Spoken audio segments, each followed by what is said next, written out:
Praise the Lord. Hallelujah. ഒരു Sabbath ദിനത്തിൽ നമ്മൾ കടന്നു വന്നിരിക്കുകയാണ്. ഇന്ന് നമ്മുടെ ധ്യാനത്തിൻ്റെ അവസാനത്തെ ദിവസമാണ് കേട്ടോ. ശക്തമായിട്ട് പ്രാർത്ഥിച്ചേക്കണേ. അഭിഷേക പ്രാർത്ഥന, കൈവയ്പ്പ് പ്രാർത്ഥന, എല്ലാ ശുശ്രൂഷകളും ഇന്നുണ്ട്. പ്രത്യേകിച്ച് ഇന്ന് നമ്മൾ ധ്യാനിക്കുന്നത് സക്കറിയായുടെ പുസ്തകം 1:3. ഇന്ന് ദൈവജനത്തോട് പറഞ്ഞൊരു പ്രധാന ആശയമാണത്.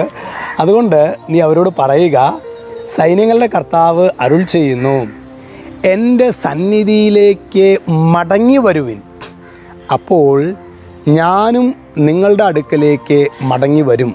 ഇന്ന് ഈ വചനം കേൾക്കുമ്പോൾ സഹോദരങ്ങളെ, എൻ്റെ സന്നിധിയിലേക്ക് മടങ്ങി വരുവിൻ, അപ്പോൾ ഞാൻ നിങ്ങളുടെ അടുക്കലേക്ക് മടങ്ങി വരും. നമ്മുടെ ജീവിതത്തിൽ സ്വസ്ഥതയില്ല, സമാധാനമില്ല. എന്ത് ചെയ്താലും നേരെ ഓപ്പോസിറ്റായിട്ടുള്ള റിസൾട്ടാണ് വരുന്നത്.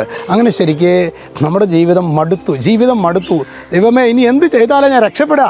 അങ്ങനെയുള്ള അവസ്ഥയിലൂടെയൊക്കെ നിങ്ങൾ ആരെങ്കിലുമൊക്കെ കടന്നു പോകുന്നുണ്ടെങ്കിൽ അവൻ്റെ ഒറ്റ കാര്യമില്ല, എന്ത് ചെയ്താലും നേരെയാവുന്നില്ലേ? അതായത് യേശു നമ്മളെ ക്ഷണിക്കുകയാണ്, നിങ്ങൾ എൻ്റെ സന്നിധിയിലേക്ക് മടങ്ങി വരുവിൻ. യേശുവിൽ നിന്ന് ഒറ്റ കാര്യം ചിന്തിച്ചാൽ മതി, എത്രമാത്രം അകലെയാണ് ഞാനെന്ന് ചിന്തിച്ചാൽ മതി. തിരിച്ച് കർത്താവിലേക്ക് വരാനായിട്ടുള്ള തീരുമാനമെടുക്കുക. എന്തൊക്കെ പ്രതികൂലം എൻ്റെ കുടുംബത്തിൽ നിന്നുണ്ടോ, ദൈവം അത്ഭുതകരമായ വിധത്തിൽ ഇടപെട്ടിരിക്കും. പറ്റുവാണെങ്കിൽ ഒരു കാര്യം ചെയ്തോ, അടുത്ത മാസത്തിൽ നമ്മുടെ ആന്തരിക സൗഖ്യ ധ്യാനത്തിൽ നിങ്ങൾ വരാനായിട്ട് ആഗ്രഹിച്ച് പ്രാർത്ഥിച്ചാൽ കർത്താവ് വൻ കൃപയാക്കിയിട്ട് മാറ്റുന്നുള്ള കാര്യത്തിൽ ഒരു സംശയമില്ല കേട്ടോ. പിന്നെ അടുത്ത വ്യാഴാഴ്ച തുടങ്ങി നമ്മുടെ കുട്ടികളുടെ ധ്യാനമാണ്.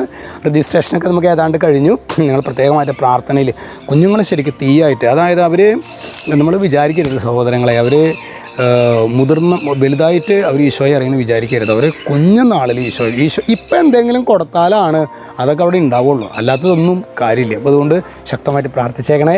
ഈശോ നിങ്ങളെല്ലാവരെയും അനുഗ്രഹിക്കട്ടെ. രക്ഷിതാവായ യേശുക്രിസ്തുവിൻ്റെ നാമത്തിൽ ആശീർവദിക്കുന്നു, ഇപ്പോഴും എപ്പോഴും എന്നേക്കും. ആമേൻ.